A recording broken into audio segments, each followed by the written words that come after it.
Welcome, guys, to the Launchpad Corner. This Launchpad Corner is on running LLMs locally and building a simple chat website. This is part of the Essential Hackathon prep series that we're putting together for everyone. So anyone that's going to be competing in the hackathon, I mean, we filled up the allocation, but if you want to apply for the wait list in case we can get a bigger premises, Rama, just send it into the chat, please, and then we'll see what we can do on there. We've already more than nearly 4x our initial allocation. We sold out within 20 hours of going live, and since then we 4x the allocation within, was it 5 days? It was 5 days. So that's what's going on with the hackathon. This is the final one in the series to get you prepped. There's going to be a YouTube playlist that we're going to send out, and a pack that we're going to send out to every single person who has applied or has put themselves forward to compete in the hackathon. So we're really looking forward to seeing you guys on the day. And one thing that I just want to stress as well on the hackathon and give you guys more information on the hackathon, because you keep asking me the same questions, going back to how to pitch, which is common user objections. You handle them up front, so you can get started. This is an example of that. Again, added value, guys. We're constantly feeding back the previous lessons that we've spoken to you about into our current workflows and what we're doing in the current lessons that we're teaching. So in terms of what it's going to be, every participant who turns up on time and takes part during the day is going to get access to the source code for the app that we've built. We've built the full app that you're going to be walking you through, and you guys are going to be competing for how to build on the day. In terms of third place, what's going to happen is that you're going to get to attend the additional workshop with the second and the first place teams. And then in terms of second place, what's going to happen is that you're going to get to have a 1 hour mentorship with people from the Launchpad team, such as myself. We can talk to you about your business idea, talk to you about your career, whatever it is that you want. That team will get an additional hour for an exclusive time with the Launchpad team. And in terms of first place, we are going to work with you. We're going to launch the product. There's going to be a profit share going in over there. You're going to get to start making money from it. Infinite returns, guys. You're going to put $0 into this and you're going to get money out. It's infinite returns. So it's truly a unique opportunity. Also, there's no other hackathon anywhere which is giving away a full source code for a multi-million-dollar SaaS. So that's the value level and the value proposition that we're going to be bringing. We've only just confirmed the judges, but I'll wait till Sheher. We've only just confirmed the full allocation of guest speakers and judges, and it's absolutely amazing. I'll wait till Sheher joins and gives me the thumbs up if I can share it or not. But if not, you'll see that going out over our social medias. So make sure you follow us on everything. Linktree, link.tree/Coders Launchpad. You'll get all the social medias on every single social media. We are Coders Launchpad, at Coders Launchpad. So let's get right into the event that we're going to be talking about today. And today is going to be running local LLMs. I'm going to share my screen. Can I please get a thumbs up from everyone as soon as they can see the screen? Thumbs up from everyone. Let's get started.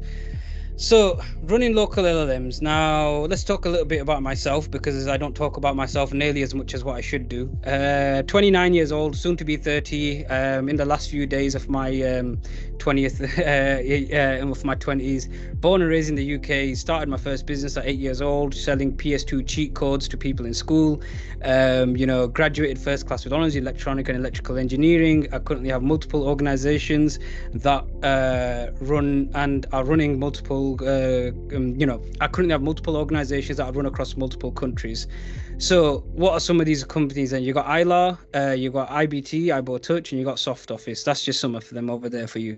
ILAR, we're going to focus in on ILAR because it's the most relevant one to Coders HQ. ILAR is a generative AI powered workflow for teachers.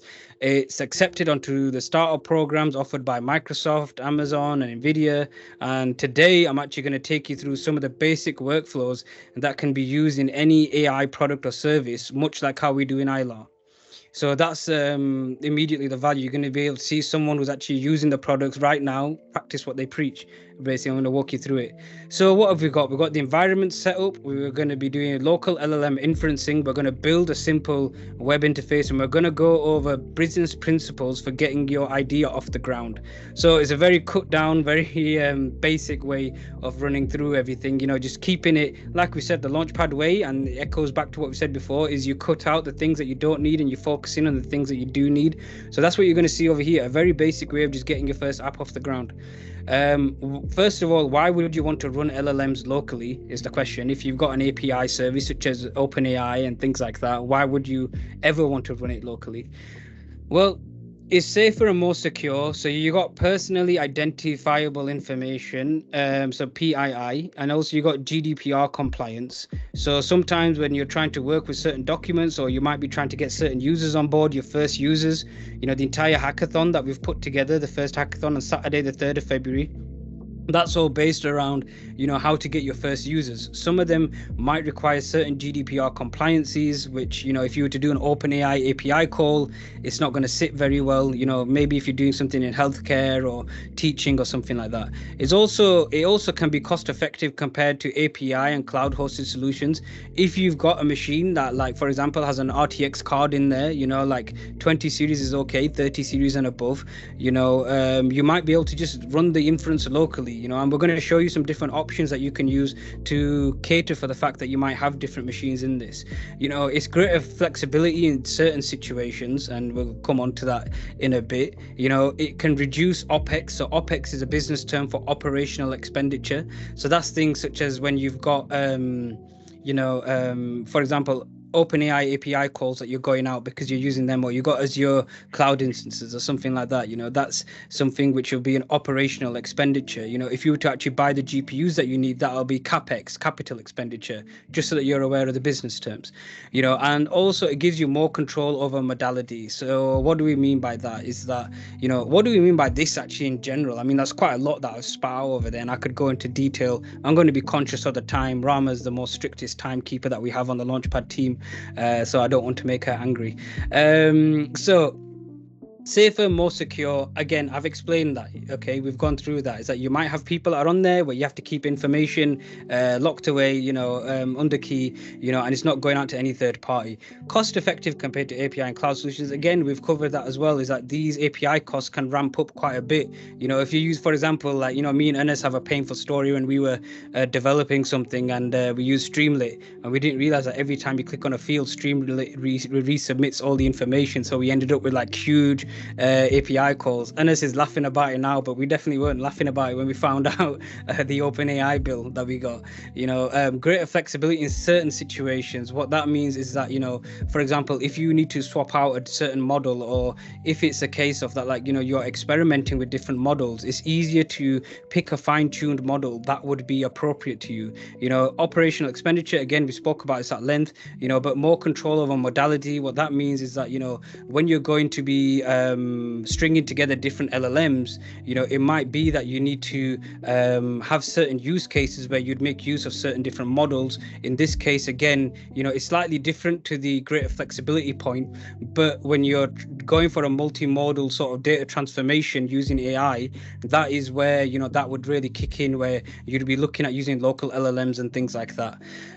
So what are the prerequisites then? You got Python, VS Code, and coffee. You need a lot of coffee. So with the Python, you got to do your virtual environment setup. Install things like LangChain, PyTorch, transformers, packages with pip. So, let's go a little bit further into the virtual environments, what we need. Some models only work better with specific versions of Python or dependencies installed. In one workflow, you may use AI models that require certain versions of Pythons or dependencies to work. This can cause a lot of conflicts and hair loss. Trust me, I've been there. One of the things that if you learn how to leverage virtual environments, you can have a workflow where, for example, you transcribe a video, hint, hint, wink, wink, nudge, nudge.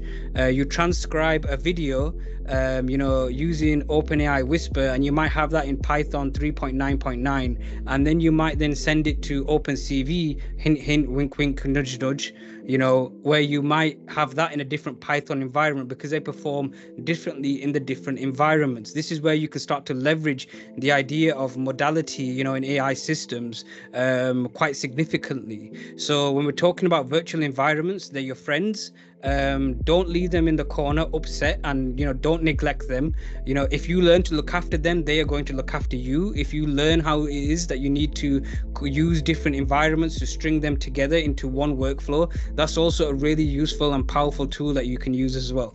So that's the point that we're getting at over there. Virtual environments, really key. Make sure that you are definitely paying attention to that one, because it will help you in the long run. So installing prerequisites, you need to install the following libraries for the code that it is that we're going to show you. Transformers, LangChain, PyTorch. Sometimes it's better to run pip install LangChain all. This way all the LangChain models get loaded in. Sometimes you'll do pip install LangChain, and then what happens is that it decides you're trying to run a particular model, and it says that the libraries are missing, and then you realize that when you do pip install LangChain, it only installs the base models. And then also you got things such as PyTorch. It's widely used by various models to help with inference.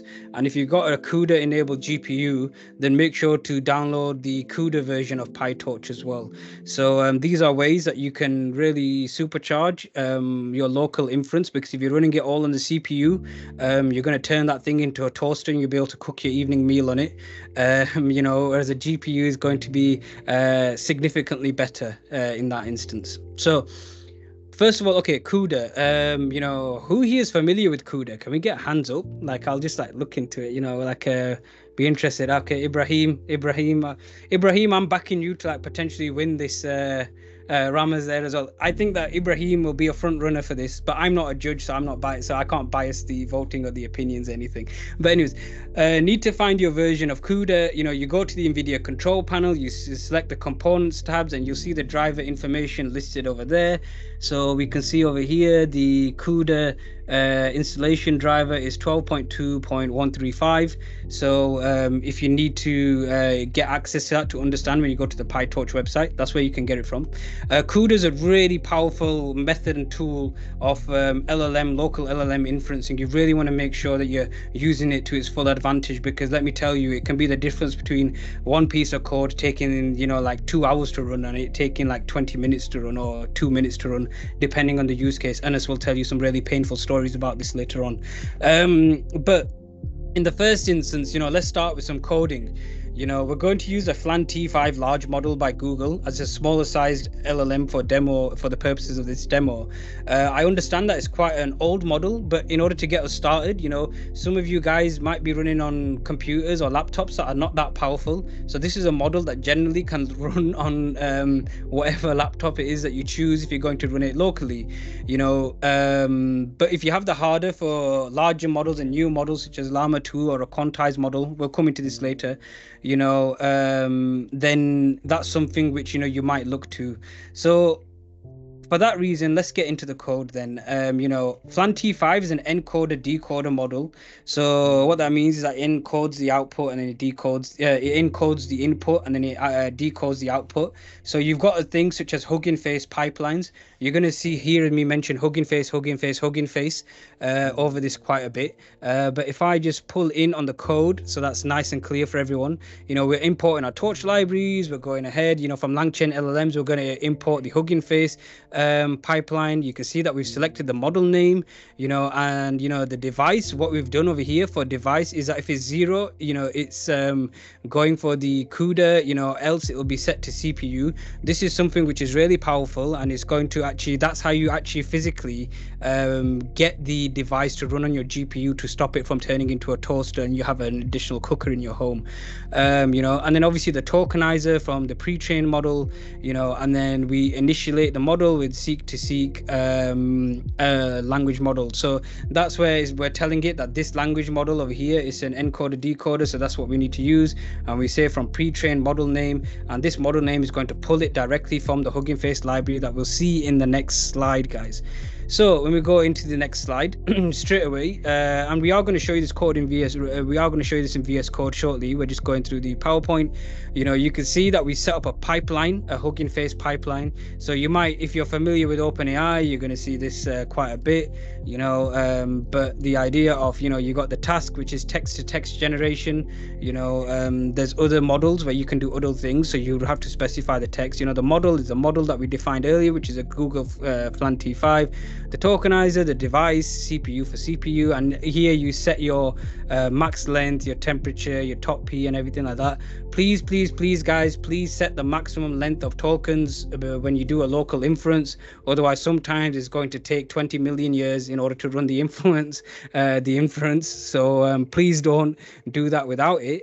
And then all we simply do is that we create the local LLM. So then we take the pipeline and we say that the pipe, the Hugging Face pipeline is equal to the pipe object that we've created up over here. So, that is essentially that once the pipeline is set up, you have your LLM object in LangChain is ready for inference. So when we go ahead to the next slide, you can see that all we're going to do then is that we've mentioned that our local LLM object is over there. And then when we go to this slide, we can see, skipped forward 2 slides, then we go back to the same one. You can see that we can just do a simple print local LLM, translate English to German, how are you, how old are you, and that's what we're asking for. And when you run this for the first time, what you're going to find is that it's going to download the local LLM to your device. And then what will happen is that once it's run it for the first time, if I zoom in over here, we can see that in German, Anas spent some time in Germany as well, so he'll be able to verify this, that we alte sind sei, I don't know how you say that. Yeah, it's correct. It's correct, yeah. So that's the German over there. So that's that in a nutshell is the concept of just running a local LLM inference. Ernest, do you want to showcase the VS Code side of things for this section of code that we've just run over here, just so people can get an idea of what it looks like when it's all strung together? Indeed, let me share it in a bit.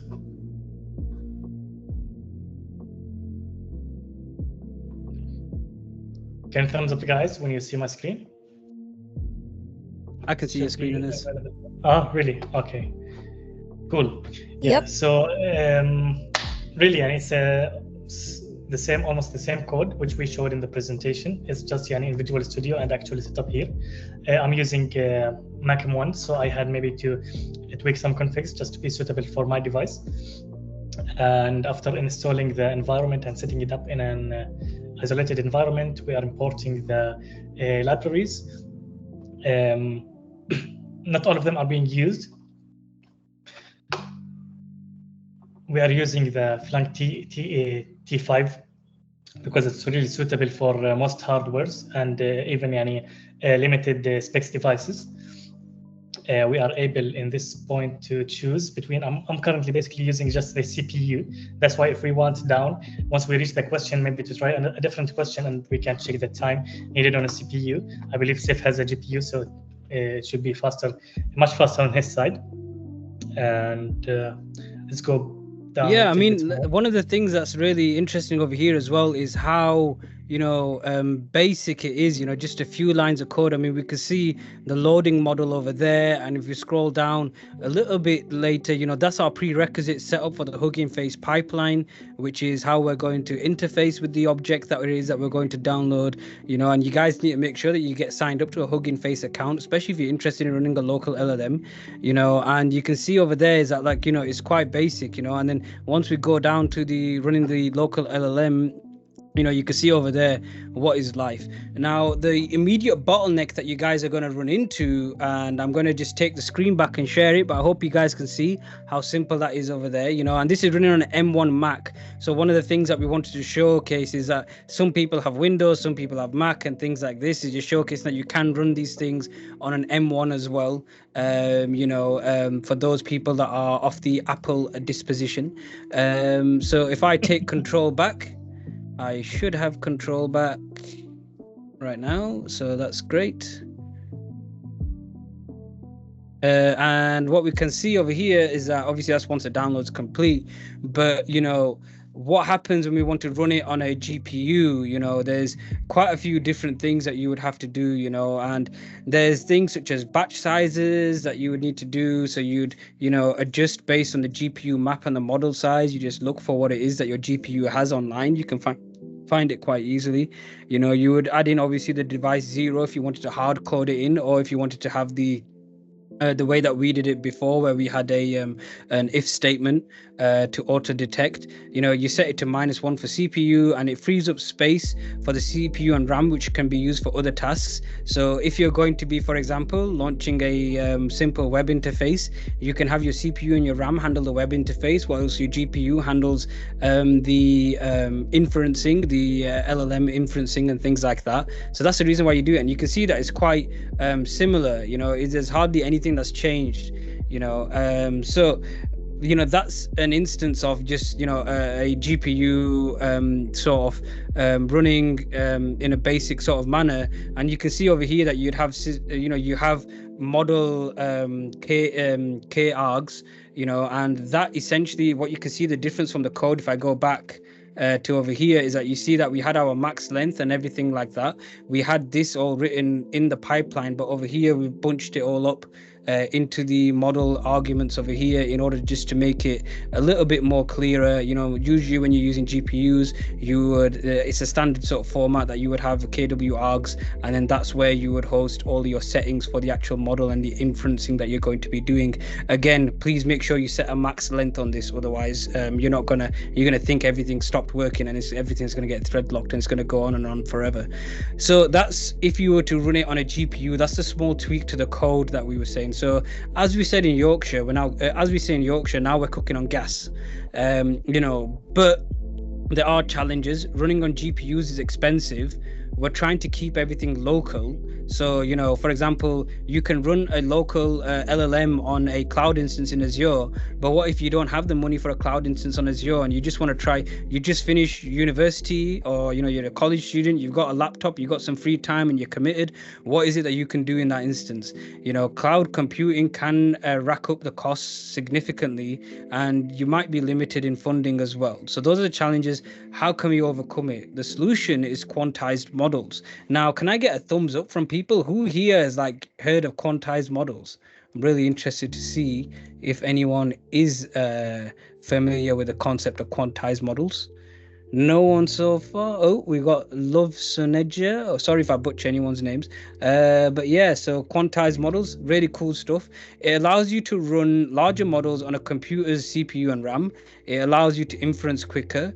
When using things when using like-for-like models, it doesn't take as much resources as non-quantized regular models would do.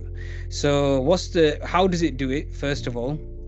Well, you can look at the PyTorch website, and they've got some really interesting documentation on it. But quantization refers to techniques for performing computations and storing tensors at lower bit widths than floating point precisions. What does that mean? I mean, that's just a whole lot of text, isn't it? Quantized module executes some or all of the operations on tensors with reduced precisions rather than full precisions. That's what it means by the floating point value. It allows for a more compact model representation and the use of high performance vectorized operations on many hardware platforms. So what it means is that you're getting more speed for less accuracy, essentially. You're asking it, there's that concept of you draw a horse in 10 minutes and then you'll draw a horse in 1 hour, then you spend a day drawing a horse, and the different levels that you get. Think of quantized models like that. And obviously, PyTorch supports int8 quantization compared to the typical FP32 models, allowing for a 4x reduction in the model size and a 4x reduction in memory bandwidth requirements. So that's quite significant. I mean, that could be the difference between you having to have, for example, an NVIDIA L4 card versus using an RTX 2060. That's a significant difference in price, and it's something that an RTX 2060 sort of card is standard in a lot of high performance laptops that you'll get, not even the budget high performance laptops that you'd get. So it's primarily a technique to speed up inference, and only the forward pass is supported for quantized operators.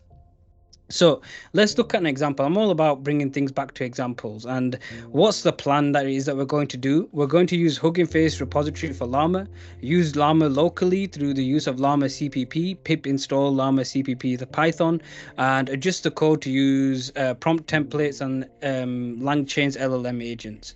So first things first is that we've been talking about Hugging Face, we've been talking about quantized model. How does all this stuff start to tie together? We need to meet the legend, who's the bloke on Hugging Face, known as Tom Jobbins. He has uploaded untold amounts of quantized and custom models that have been released. I think that it's well into the thousands of models. I mean, on this document of view, we can see it's 2100, and this is quite an old screenshot now. I wouldn't be surprised if it's well past that. And it's very, very popular on local communities such as r/local llama on Reddit. Make sure you check out his profile if you're interested in running local LLMs and fine-tune models as well. He's got whatever it is that you're looking for. He's probably fine-tuned it and released it. He's like a one-man army. Absolutely amazing individual to follow on. I don't know the individual personally. I'm just a great fan of his work, and it is very powerful, the work that he does. So let's adapt our code. First we want to initialize our LLM using Llama CPP and set some parameters. We have to set the actual we have to specify the actual model path and not just a repository. For the sake of inference time at the cost of accuracy, I've picked a quantized model with a lower quantization number, but if you pick one with a higher number, then the model will perform more accurately. So for example, if you pick the quantization 32, is going to perform better than the quantization 2 that we can see over here. You can see the quantization ID of right over there with what it is that I'm sharing on the screen. And yes, when you look at this, you've got to have a callback manager for streaming outputs, and we're doing a streaming output on this one, so it'll actually stream the text out. So you'd have to have a callback manager for Llama. Generally you have callback managers and things like that, and you can see as normally, you set the temperature, set your max tokens and everything else. And in this instance, we've set verbose equal to true. Generally, when you set verbose equal to true, it outputs absolutely everything in terms of the debug, but in order to pass things back to the callback manager so we can stream the output out, that is what we need to do. So when we're running it on a GPU, what you can see over here is that not a lot changes actually. Is you got the device that we'll set, you got contact size, the end batch number. So there's a lot of things when you're running on a GPU that you would have to take into consideration, such as batch numbers, and things such as that, and the GPU layers as well. This is because you're having to tell it what GPU it is that you're running it on. Don't be scared by these settings. You just have to go look it up on Google or whatever it is for your specific drive, and you'll find the information instantly. It's that it's not going to check automatically, oh wait a minute, what GPU am I running on? You have to tell it specifically. So when you're using a CUDA enabled GPU, that's what you want to be doing over there. Other than that, all these settings stay the same. So let's ask Llama a question. Name the 7 Emirates in the UAE. You can see there that it's quite easy. We just create the LLM object over there as well from the Llama CPP library that we imported, and we just ask the prompt and we just push the prompt through the LLM object and we get the result out. So you can see that it'll download the object straight away, but you can see that it's come out with the 7 Emirates over there. So Anas, what do you want to walk through the code on your side? What does it look like on VS Code on that side of things? And we'll move on to the next stage, which is where things start to get really exciting. So one thing to bear in mind as well, whilst Anas shares his screen and I'm just going to continue talking, is that the reason why we're showing CPU and GPU is to account for the fact that some people are going to have really powerful CPUs, some people are going to have really powerful GPUs. It's a wide use case, a wide gamut that we're showing you guys, and it's the basics which is going to make it easier earlier on. You notice that we're just using Python scripts over here, and you can see data that's being printed out over here. What you want to be doing is making a note of this data and seeing how far things are running, and you find a way of fine-tuning this process before you would apply it to an actual workflow that you've got. I can see Anas has now shared his screen. So Anas, you want to walk people through that? Yep, sure, guys. We initially set up the environment. Here we imported .env to upload any related environment variables needed for our script. And we're using LangChain classes like Llama CCP and prompt templating. And by the way, I have one comment here. Sometimes streaming the output enhances the performance of the app. So depending on the use case, it might be useful to always include a streaming option in the jumping to the next part, where we actually initialize the class. We set the streaming in the streaming manager, and we define the Llama CPP. Most of the time, the configurations are kind of similar. You just have to do a couple of tweaks here and there to be suitable for your own device and environment. When I tried to install the Llama module, it was a bit big, using Git. So sometimes you have to use Git IFS. You need to install that first to allow you to install big, let's say, files from GitHub. And once you have that, you can install the module fine. You can set it well. So for example, we have been trying 3 classes with different configurations. The first one is suitable for Apple GPU, using especially the Metal infrastructure inside. The second one is using CUDA, specifically for NVIDIA GPU. And the third one is just for CPU users. Depending on your device, again, you can choose whatever is suitable for you guys. And at the end, here we ask our question, name 7 Emirates in the UAE. And I got the option here. But what's interesting is that this time, previously, it returned the result only as one sentence. Now it I won't say duplicated, but answered multiple times. So sometimes you need to do additional control on the output.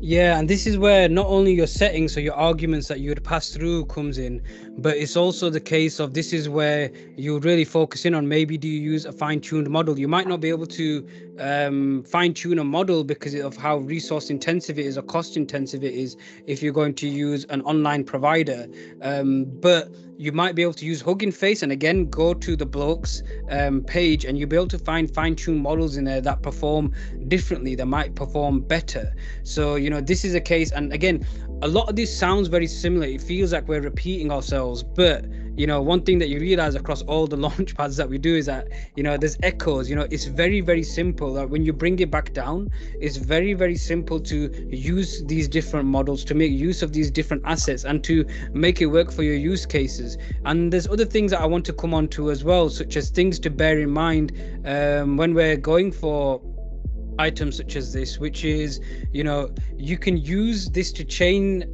in with other LangChain chains and workflows. So you might have a CSV reader, a SQL agent, and things like that. You know, they can ramp up the costs on OpenAI massively. So you would have this LLM agent run in there, and you can get a proof of concept. It's not going to like be the best performing product that you've ever done, but it lets you know if it's worth to actually put this onto OpenAI. You know, like, are people interested with this product, which is, you know, operating slower than what it could be, but is the interest there for you to take it forward? You know, these are the things that you need to be thinking about. So, you know, with LangChain, you can immediately plop that into whatever it is that you're doing, whatever workflow you've got, you know, and you can easily switch out when you're using LangChain. You can easily switch out the models and put in the OpenAI API model when you're ready to get to that stage of starting to increase the performance and also the price with which, you know, incurring costs and things like that. You know, in my experience, people have like various different environments. I would say Linux is king. You know, getting comfortable with Linux really helps you in the early stages. You can fight it as much as you want, but the fact is that when you're dealing with Python environments and things like that, Linux is the best. You know, Rama, can I get a woohoo? Rama's also a massive Linux proponent like me. If you're running out of RAM in Linux, when you're using a quantized model, you can actually configure swap space where the OS will dump memory to a drive that you specify. You know, so you can use your hard drive or your SSD, whatever you've got, and you can use that in place of RAM. I've used this for like very early stage proof of concepts to know whether I should go ahead and start paying for Azure cloud instances that cost like $2,000 a month, $10,000 a month. You know, I wouldn't say if you're not experienced experience with it, be careful. But it's something that if you were to build yourself up to, it's invaluable, and it's not recommended for beginners again, but it has this use case for initial testing. Please, please, please, for the love of God, please do not use swap space in any production environment. It's not going to be pretty. But when you're trying to figure out whether you should use whether you should put together your resources, in order to push forward and to actually, go and get that cloud instance or whatever else it is, it's a fantastic way for you to be able to judge and create a small step to understand you should take a bigger step. It's about de-risking the work that you're doing, de-risking everything. You can create more informed decisions. So with what we've done, let's create a simple website. What's the plan? I've always got a plan. What's the plan? We're going to refactor our Llama code. We're going to use Python Flask to host our website. Pip install Flask, that's your command. And we're just going to use basic vanilla HTML, CSS, JavaScript interface. So let's factor the last piece of code that you saw. All we're going to do is that we're going to define and initialize LLM. And we're going to have a function where someone can send in we call the LLM object over here, we return the LLM object, and then all we do is that we just inference the LLM object through a user input that gets passed through. That's our code refactorized, nothing too difficult. You can see everything else is more or less the same. All we've had to do is add in the Flask imports and obviously JSONify and things like that. We'll come on to why we're using JSONify later on, but we can move on to the next stage. Then we want to set up our Flask app and the routes. So we'd have Flask, and you have a static URL path, a static folder. You can set that as a relative path to your files if it's going to be hosted within the same location. If not, you can change that. You set up your app route, and we're going to create a file called index.html. And all we're going to do is that we're also going to set up a route which is going to get the response and return a JSON object. So the response is the response. So you can see that through a post fetch request, there's going to be a field called user input. We're going to get that user input. We're going to send it to the LLM response function that we made earlier on, and then we'll just return it in JSON format. And then obviously if name equals main app.run debug equals true. Make sure to run debug, because if anything crashes, you'll be able to see it on your terminal window. And we go ahead, and then this is the HTML first of all. So you can see it's very basic. Just create the front end. So you just get some HTML boilerplate code, add an LLM chat inference, create a div ID called chatbox, input type, create an input where someone can type a message, and you just click a button that says send, and then on the next slide we can see what this looks like. Behold in full glory and might the start of our chat website. So we'll work on the looks later, but first let's get the functionality working, because currently if we click that send button, nothing is going to happen. Literally nothing is going to happen. It's going into a black hole. So how do we get the functionality working? Well, what we're going to do is that we're going to use JavaScript fetch request. So again, the Python Flask is running on the local host server at port 5000, which we specified earlier on in the code, and we've listed out the fetch route that we got earlier on, the get response fetch route. We set the method to post, we set the content type to application JavaScript, and then all we do is that we say that, okay, the user, whenever they click the button, we are going to get the user input through the value that is in that text box, and then we add it into a JSON stringified object, and then we send it to the server. And once it hits the server and we get the response, what we want to do is that we want to append it to our chatbot, and we're just going to add a class object, and it'll be it'll be user message input, and then also the LLM response. The user message, we've already got that over there, and the response is the response.response. So now when we go ahead and we look at the code, what you can see is that what day is it after Sunday is going to post that in straight away just by a simple HTML append that you can see over here, and it'll also append the HTML response. So let's make it look pretty, let's make it look nice. Basic CSS top tip, you can always find free and paid templates online that you can use. Just check whether the templates you can use are available for use for personal and commercial use by checking the license provided with the document. Or you could use ChatGPT to ask it to build this stuff for you. Like literally the front end that I did over here, I asked ChatGPT to do it. It's simple enough code. These are the ways that you can really bring down the speed aspect, and that's another hint for the hackathon of what you might want to be doing in order to speed up, to make sure that you can really supercharge yourself. So, and what you got over here is just some basic CSS that I've asked it to spit out for me. And when we look at it, we can see that now it looks like a chat app. And if we were to send some messages, you can see that, there you go, you can see that, the messages that I've sent is on the left hand side, and the messages that the LLM responds with is on the right hand side. So that's the coding section complete from my side. Anas, do you want to showcase how this is running on your side? And then we'll be closing out the presentation and going to Q&A after this.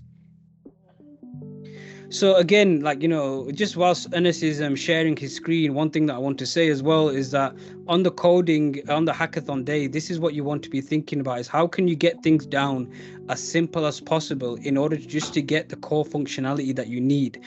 How is it that you can make use of AI tools and things like that, in order to really supercharge yourself? You've got the entire internet at your beckoning. There's things that you can use. You can take templates from online to really speed up what it is that you're doing, and that's something which I would say is key for the hackathon day.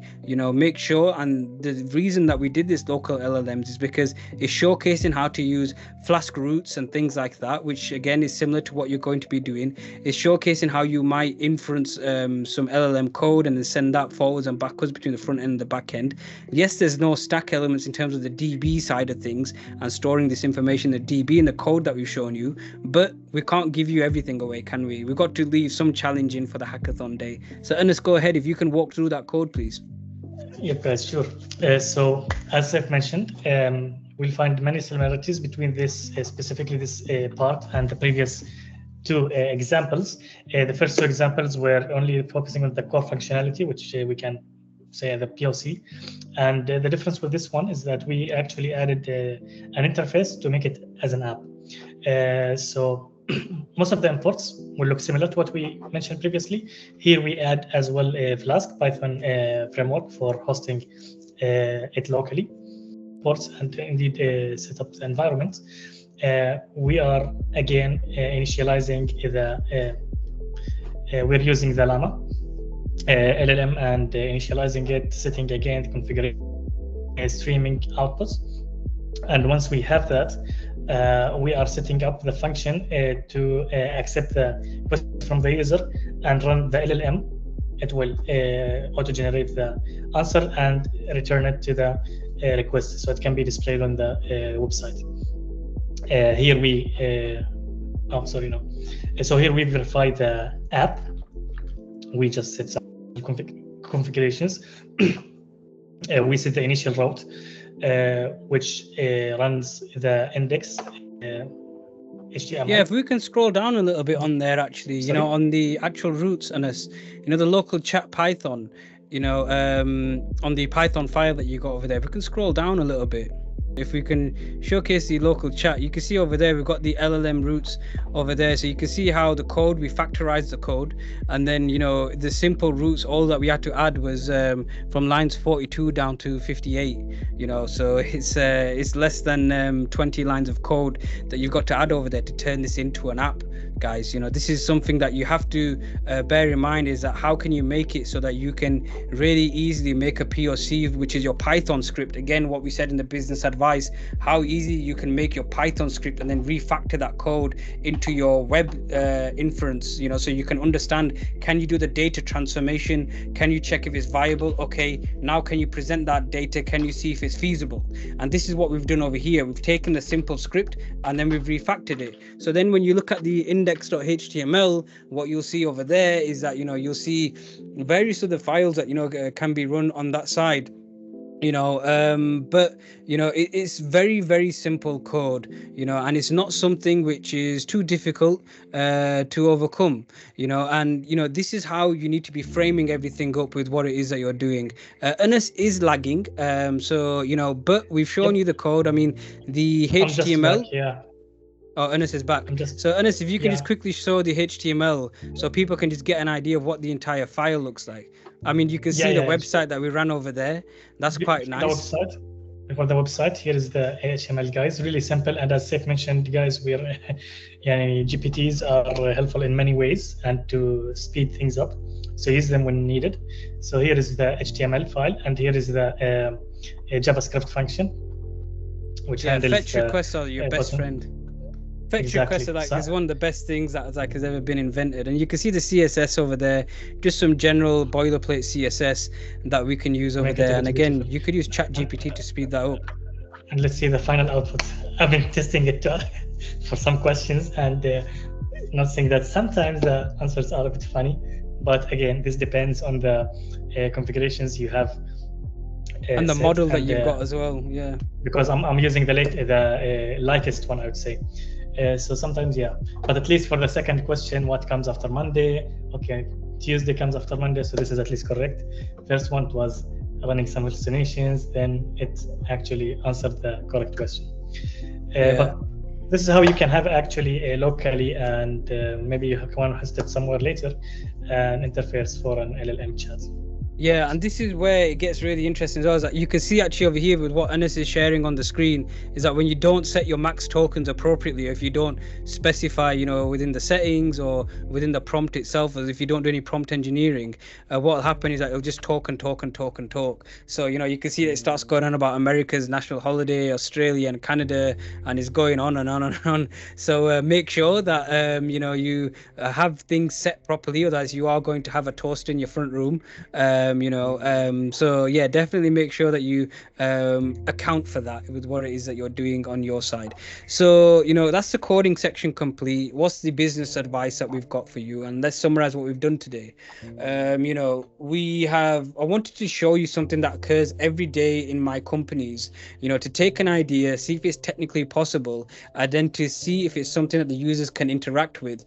I'm very much a believer in the idea of iteration loops. If you've watched any of the Launchpad corners, if you watch any of the sessions that we're doing, if you come to the hackathon day, you'll see that we're always talking about iteration, just launch, and launch, launch over and over again. And I'm really drilling this in, not just because we're called Launchpad, and it's just like a way of emphasizing the brand, but the reason why I'm drilling it in is that it's the best way to be able to build your products. You're going to find people, you're going to be able to understand if what it is has a market for it. Until you get it out there, it's just a dream, it's just a hypothetical. Even if you've got a product that's built, there's so many people that build something and never launch it or never get it into the hands of someone, and you want to be someone that's getting it into the hands of someone, they're understanding it and they're seeing how you're improving it. And local LLMs is a simple way of being able to see whether an idea is viable. And again, we're not looking for scalability. It comes back to the what is a business mindset.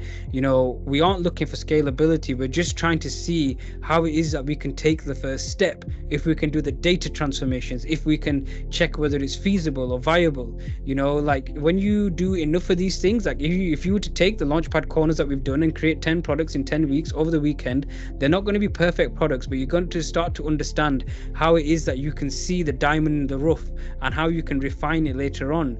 And you're doing this without adding any additional costs. Some people, they'll come up to me and say, look, I can't afford an OpenAI API subscription. Okay, but you got a really powerful laptop, run something locally, get something started. There's always a way. You need to be able to find the way to remove the need for money in order to make money. This is one of the ways that I've showed you in this talk, is that if you have an idea and you're saying that you can't do it because of some kind of monetary sort of stipulation that you have, or limitation that you might have, that's fine. This doesn't cost you anything. Grab your laptop, do something with it. We've showcased you about 5 or 6 different methods that you can use for AI inferencing over here, just to see whether it's worth it, whether you should take the next step.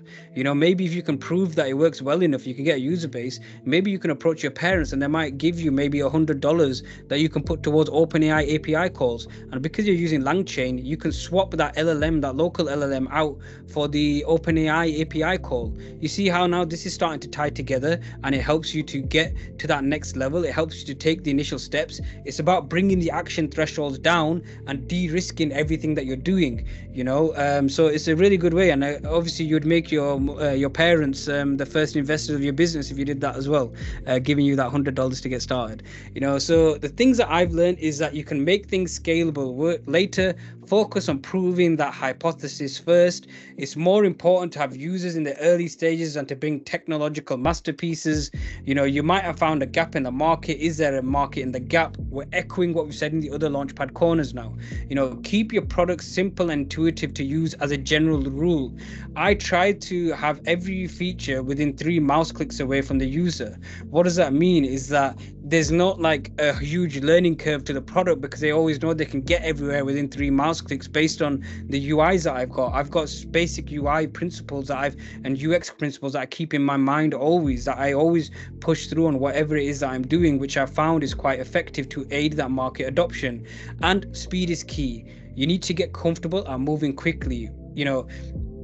This way of stripping down what it is that you're doing and creating a POC, which although is not going to be the most amazing thing in the world, I mean, some of the Python notebooks that Anas showed you, it took like 20 minutes to run some of the code, but it's about getting so if you're going to take a long time to develop this thing, then you're going to be making something which isn't very useful. What you're doing is that you're bringing down the amount of work that you need to do. You're bringing down the horizons in order to be able to act on it quickly and to build that credibility up. So that's one thing that I've learned that is really, really key, is that when you do that, don't take a long time. If you're going to start stripping things out and taking this approach, don't take a long time doing it, because you're defeating the purpose of going with this cut down approach. The reason why you cut things down is because you want to move quickly, and you want to take advantage of people being able to see that you're someone that when they have a meeting with them, by the next day you've already implemented the feature that they're mentioning, and how it makes them feel, and it makes them feel fantastic. This is how you can use your coding talent to start to understand how to build business relationships, by bringing down them horizons, bringing down them action horizons that you've got. So make use of Coders HQ and other initiatives. Try an idea every week with a group of friends. Use programs such as AWS Activate, Microsoft Startups, NVIDIA Inception. Also look into Y Combinator Startup School. It's a free and fantastic resource if you want to get an idea for how it is that you need to start thinking on the business side of things, because when you take this out of a dev environment and you're putting it in front of a user, all of a sudden you got to realize that you got to develop a completely different skill set, and if you aren't able to network or get meaningful value from people you'd like to network with, ask them for one thing that you can improve upon. Don't get dejected because you didn't get the sale. I mean, in the previous Launchpad corners I've mentioned, and I think it was in the previous one that I did, which was Launchpad corner number 3, how to pitch, and in that one I mentioned about how I wanted to get a sale, but I didn't get a sale. I got business advice which improved my product so much that I was able to get a far greater revenue elsewhere. So keep a diary of all your interactions and feedback so people can see the improvement. Let people know that you took their word, it was valuable, and you created something out of it which is massively beneficial. And don't forget as well to make use of Launchpad. Sign up to the hackathons, attend the Launchpad corners. We're putting you in contact with people that are using these things day in and day out to make money. Not people that are like doing it as a hobby or something like that. No. Like, the skills that I've shown you today are things that I use in the beginning phases in order to launch different companies and different products. There's nothing different. Is that I will ask some developers to make some features over here, and they will make it within one day. Literally one day they'll make it. We'll understand it. I'll show it to people. I'll get the feedback, and all of a sudden we're in a feedback loop. Before you know it, you get that mass expansion because that person that you're working with, they feel so valued that you're actually listening to them and taking on board their feedback. They spread it across their network. Now you get word of mouth. Marketing. So and just to bring it back down to the scale of what it is that we're talking about over here, is that make use of every single tool that you have at your disposal. You've got Launchpad that you can use. You've got Coders HQ. You've got AWS Activate. All these startup programs. You've got Y Combinator Startup School. Make use of them. There's so many free resources that you can use to really supercharge you and go and achieve your dreams. So I want to thank everyone for listening. We're going to move over to questions, and then from there we'll go into the exclusive tip of the week. That's a bit of a sudden end, isn't it? Rama, do you want to take over, please? I need to drink some water. My throat is still recovering. Yeah, for sure. Okay, we got a message in the chat. Okay, who has a complete beginner in AI joined the hackathon to learn for the heat, of course. And if you could share the presentation. Are we going to do that with the GitHub repo, or is that exclusive to the people who will be joining the hackathon? Is he talking about the GitHub repo for this particular talk that we've done? If you can just clarify that. Yeah, because I'm reading that same message and it can be interpreted. Oh, he said yes. Yeah, we'll share it. Anyone that's joined in, we'll grab your email address and we'll make sure to share it in due course. But if you're going to be attending the hackathon day, then you're going to be getting that. If you get there on time at 9:30, and you're there throughout the entire day, and you're taking part, we're going to be giving you the source code over there, which is so much more in depth to what we've done over here. But yes, we will share it. We'll get around to sharing it to you. Rama, is there any other questions? No, that is it. Unless if anyone wants to ask anything right now, whether that be within the chat or via the mic, please go ahead. Just a general question. Can you guys hear me? Yep, we can hear you. Go ahead. Like when you guys are building products, like how do you make the choice between using OpenAI versus an open source model? Like what is the criteria you guys look at? That's a great question. That's an absolutely fantastic question. How do I condense that question down into a short answer? I could do an entire Launchpad talk on that. Honestly, I could. How do you make the decision?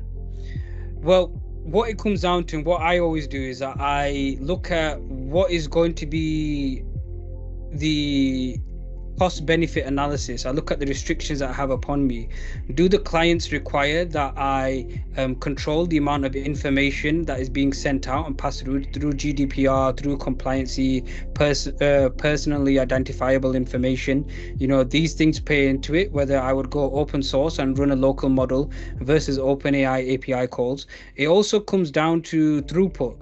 So sometimes, it's a case of the amount of instances that I would have to account for, it's quite significant compared to what I'm able to afford at the time from a business perspective, what that business can afford at the time. So it might be that I will have a layer, or I'll have an additional layer where I will first of all remove all the personally identifiable information first, and then send it up to OpenAI API to do some function calls, and then it actually comes back and I put that information back into the final text that comes out. That's something where I've found, which is getting the best of both worlds, because you have to look at response times. For example, if you've got a code documenter where people are used to things taking 6 months, then having a really long response time to build things out is going to be quite easy.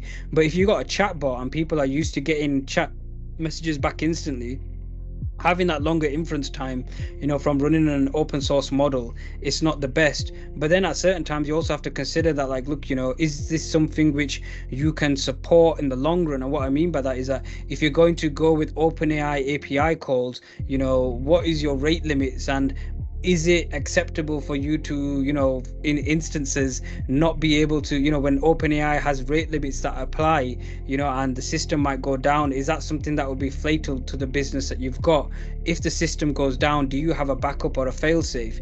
And this is where you might go to Azure and Azure OpenAI instances, where you can basically get essentially a private instance running these sorts of things. So when you're talking about open source and OpenAI, it really depends around on the business model and the requirements of the user from the beginning. But when we're talking in terms of just starting things off, I generally say that you need to find the need to remove money in order to make money. You know, there's no point spending $100. Like, let's just say, for example, you built 10 products and you're going to spend $100 in OpenAI costs. That's all of a sudden $1,000 that you've spent out of nothing. You know, whereas you might have been able to find out whether you'll be able to do something good by running something locally, you know, and by running something locally, you not spend any money whatsoever because you're making use of infrastructure that you've already got. So it's entirely circumstantial, I would say, but I hope that answers your question. And I've cut out a lot of information that I could add over there. I know I've condensed things down significantly, but the point is that I think I probably will. Rama, let's add this to the list of Launchpad corners. Like, I could really go for I could go for days talking about this. All right, that is done. I'll add it. Okay, and is there any follow-up to that answer that you'd like to ask me? I just want to I'm also working on chatbot applications. So from the point of view of performance of GPT-4 versus say the more open source ones, can these match GPT-4 in terms of performance if we fine tune it or something like that, or we're stuck to GPT-4?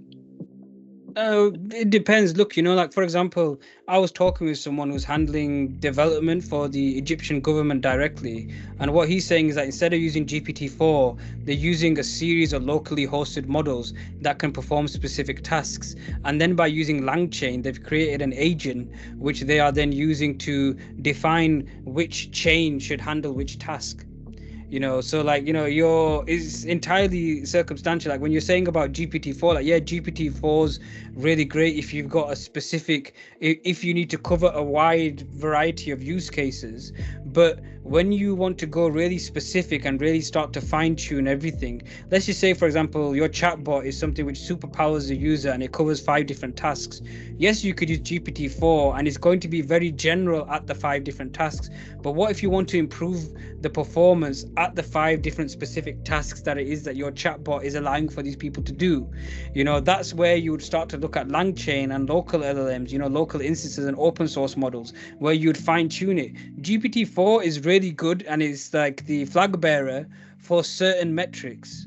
Okay, but there's other models out there that outperform it. What if your chatbot has, for example, a code interpretation, or it produces code or something like that? You know, these aspects is where you would really look and hone into and say that, okay, if the question asks for coding, I'm going to switch this out and I'm going to use this AI model over here, this locally hosted AI model. And then you start to get into the concept of microservices, which is where you can really supercharge what it is that you're doing, because you would set up a microservice which is maybe running the same server and things like that, and you can have the best of both worlds. The answer is that it's not about whether you should use GPT-4 or not. It's about what specifically is the pain point for the user that you're trying to solve. You know, if you're using RAG, retrieval augmented generation, so you're talking to PDFs, you're talking to CSV and databases and all these sorts of things, and you've got hooks in, you know, with various different things, you've got vector DBs and whatever else have you. You know, if you're handling them sorts of items, is that how can you improve, you know, specifically each section to make it better? And if you understand that, okay, I improved this section and these customers started using my product more, that means that I've now created this product. This product is now more valuable to the users. This is where analytics comes in, and you can make sure that you're developing features that, you know, that customers are going to find beneficial. You know, you're not developing features that are going to go into a black hole. We actually talk about this on the 3rd podcast episode, which is up on our YouTube channel, youtube.com/coders launchpad. Make sure you check that out as well. I mean, we continue that conversation and that analysis. So I hope that I know that it's the case of I'm not giving a direct answer over here, but the best answer to give is actually the one that I've given you, which is that what is your business, without fully breaking down your business model. And this would go into business consultancy and things like that, you know, but without going into your business model, is something which is quite difficult to answer. It might be that if you get onto the Launchpad hackathon and you finish in second place, we can continue this discussion in the 1 hour, in the 1 hour consultation that we'll be giving to people that finish in the second place team. So, that might be something for you. Thank you. No worries. Is there any other questions, any other follow-ups, guys? At the moment, doesn't seem like it. Just gonna check the Q&A tab. Q&A is empty. Right, okay. So thank you very much, guys. This Launchpad, we've shown you a few different things. We've given you a few hints to how you might approach some of the things that you're going to be doing on the Launchpad day. You can see how you can really bring down the time horizons and things like that. On the hackathon day, you can see how we've really brought down the time horizon. So you might be thinking, how the hell am I going to build a SaaS, in one day? Well, you can see how it's becoming more and more possible with everything that we've shown you along the way. Make sure you go over the material that we've sent you. All of it is absolutely essential. We've taken these materials directly out of the hackathon event that we were going to do, and the reason for that was that we wanted to make more time for you guys to be able to code, so it is absolutely essential that you go through. We're going to be releasing the playlist on YouTube very soon, and also on top of that is that we'll be sending out like a preparation pack material on email very shortly. So I want to thank everyone for their time, for joining us on this Launchpad Corner. We'll be announcing the next series of Launchpad Corners after the hackathon. Make sure you're following us on all of our social medias, Linktree, at Coders Launchpad, Instagram at Coders Launchpad, LinkedIn at Coders Launchpad, Twitter at Coders Launchpad. Everything is Coders Launchpad, so make sure you're definitely following us on all of our social medias. We're going to be releasing more and more content. You're going to find out more and more about the event as we get closer. But in terms of specific sort of hackathon preparatory material, that's now finished, that's now closed, and we fully sold out the event. If we can get bigger space, maybe you'll be able to attend, but if not, just make sure that you're signed up on the wait list in the Eventbrite, and if we can get the bigger space, we'll open it up so more people can come and take part. So thank you guys very much for enjoying us, and now I'm going to stop the recording and I'm going to move over to the exclusive tip that people get when they sign up, when they join the live events that we do. So guys, you're about to get the exclusive sort of information and the exclusive tips. So thank you very much once more.